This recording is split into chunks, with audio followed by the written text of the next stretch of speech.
The day after Mishi had been kidnapped for a few minutes, the group was sparring out on the training grounds. Mishi was starting to act more serious, and his dragon friends were starting to get worried. He wasn't so carefree anymore, and it was almost as if he wasn't Mishi.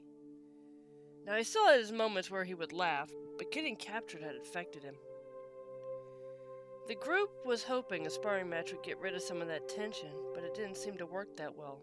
He was too focused on getting stronger. Elle watched him get frustrated when a shot missed and she shook her head. "Hey guys, I need a break," Mishi said. "But we just got started, come on." Elle sat on the ground stubbornly. "Nope, come on guys, sit down for a moment." The dragon sat down first and finally Mishi gave in. Elle stared at him. "Mishi, do you know how we got as strong as we did? We are kids, and I've noticed that some of the older people don't want to spar with us either. Do you know why?" "Because you practice every day?" "Why?" "To get stronger."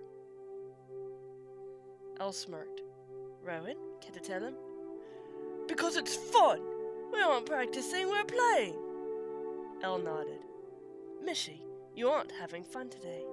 It's kind of bringing down the mood." Mishi sighed. "I know. I'm sorry. I guess I got frustrated with the fact that you all warned me and then I wasn't strong enough to escape capture." Aberkin chuckled. "They cheated. They had a water half-dragon." "Still, that was stupid of me," Mishi said with a smile. "I don't want to deal with that again." "You will only hurt yourself if you train like you did today. Just keep playing. Strength will come in time. For now, you're a kid. Don't be afraid to rely on friends and adults," Honora responded. "Thanks, guys." The group turned as they smelled Arn's scent approaching them. He waved at them as they stood to greet him. "Hello, kids. I have some news. Zukufu, your father Zukame is here." "Dad?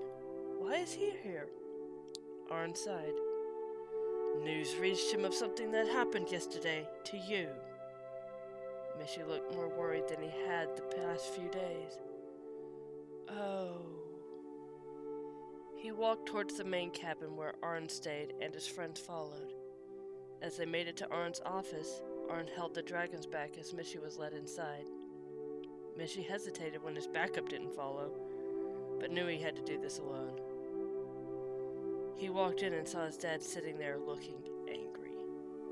He looked down, not wanting to make eye contact with the angry phoenix in human form. He was sure he saw flames in those eyes. "Hi, Dad." "Zukufu, come here." Mishi stepped forward. His dad surprised him by wrapping him in a hug. "Are you okay?" "Yeah, Dad, I'm fine. My friends were there. Arn sent word that a student here had seen you in Phoenix form, and that he saw you get captured from a distance. When you ran over to see if you needed help, he saw you getting freed already by your friends and ran back to make his report. So, in your words now?" "I wanted to fly for a moment, and my friends warned me that it was a bad idea. I didn't listen. A water half-dragon attacked me, put out my flames.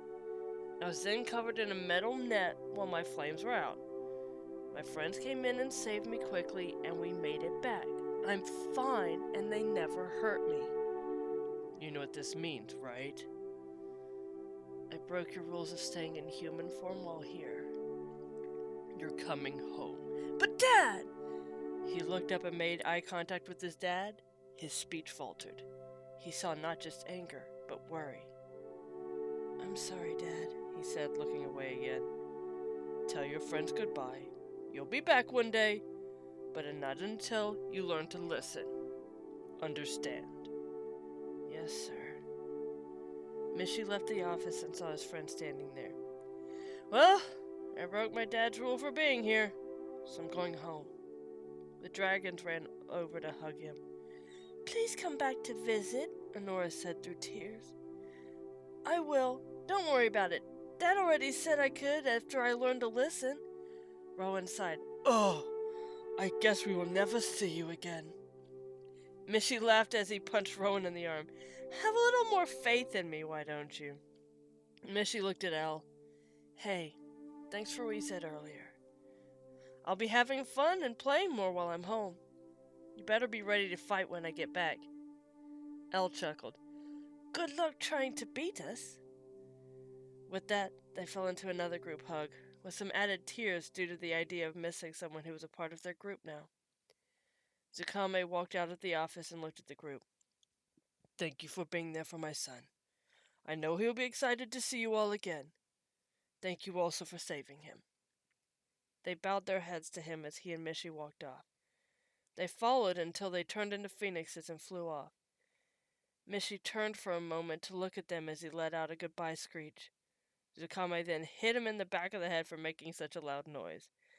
And then they flew off, leaving the dragons on the ground laughing. Rowan sighed. Yeah, it might be a while before he comes back if he has to wait until he learns to listen to his dad.